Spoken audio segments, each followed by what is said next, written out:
नमस्कार मैम। नमस्कार।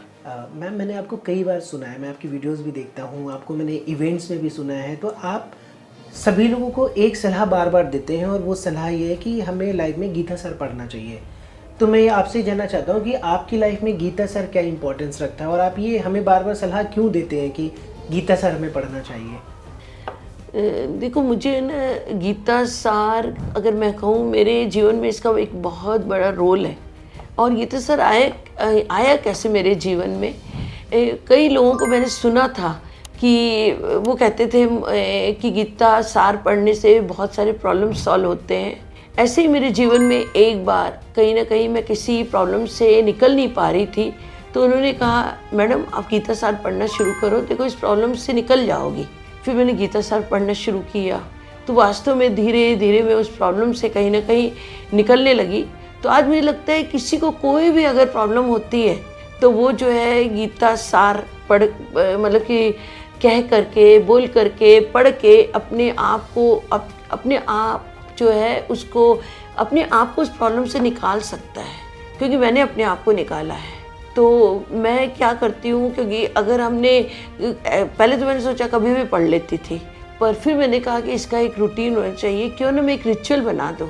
तो मैंने रोज़ एक टाइम फिक्स किया है, जब मैं अपना नहा करके अपना भगवान के आगे हाथ जोड़ती हूँ, तो मैं ज़रूर इस गीता सार को कह रही होती हूँ, पहले पढ़ रही होती थी, अब उसको अंदर तक मुझे ज़्यादा टाइम पढ़ के मुझे उसकी गहराई समझ में आने लगी है, और उसने मेरे जीवन में सच में एक बहुत बड़ा रोल किया है। तो आखिर ये गीता सार क्या है, सुनना चाहोगे? जी मैम, बिल्कुल। तो गीता सार जो है, देखिए, जब मैं इस गीता सार को कहती हूँ तो पूरा मुझे बहुत मन को शांति मिलती है। तो आप भी उसी रूप में इसे सुनना, तो आपको भी महसूस हो पाएगा। क्यों व्यर्थ चिंता करते हो, किससे व्यर्थ डरते हो, कौन तुम्हें मार सकता है? आत्मा न पैदा होती है न मरती है। जो हुआ वो अच्छा हुआ, जो हो रहा है वो अच्छा हो रहा है, जो होगा वो भी अच्छा ही होगा। तुम भूत का पश्चाताप ना करो, भविष्य की चिंता ना करो, वर्तमान चल रहा है। तुम्हारा क्या गया जो तुम रोते हो? तुम क्या लाए थे जो तुमने खो दिया? तुमने क्या पैदा किया था जो नाश हो गया? न तुम कुछ लेकर आए, जो लिया यहीं से लिया, जो दिया यहीं पर दिया, जो लिया इसी भगवान से लिया, जो दिया इसी को दिया। खाली आता है खाली हाथ चले। जो आज तुम्हारा है कल किसी और का था, परसों किसी और का होगा।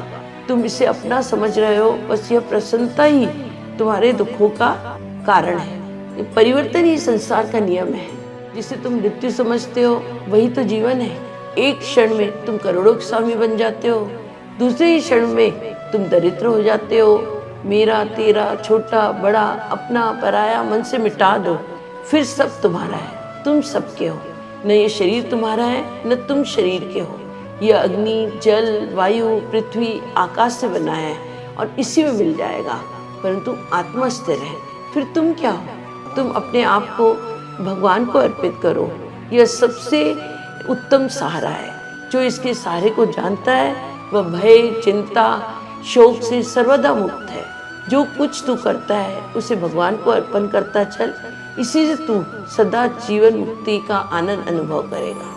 देखिए, ये जो मैंने अभी आपको गीता सार बताया, ये एक्चुअल में जब मैं लगातार इसे पढ़ने लगी, इसे समझने लगी, तो आज मुझे लगता है मैं कोई भी अगर काम करती हूँ तो मैं बहुत ज़्यादा, मतलब कि अपने अंतिम क्षणों को, मौत के नज़दीक कहीं ना कहीं अपने आप को महसूस कर पाते हो कि एंड तो यही है।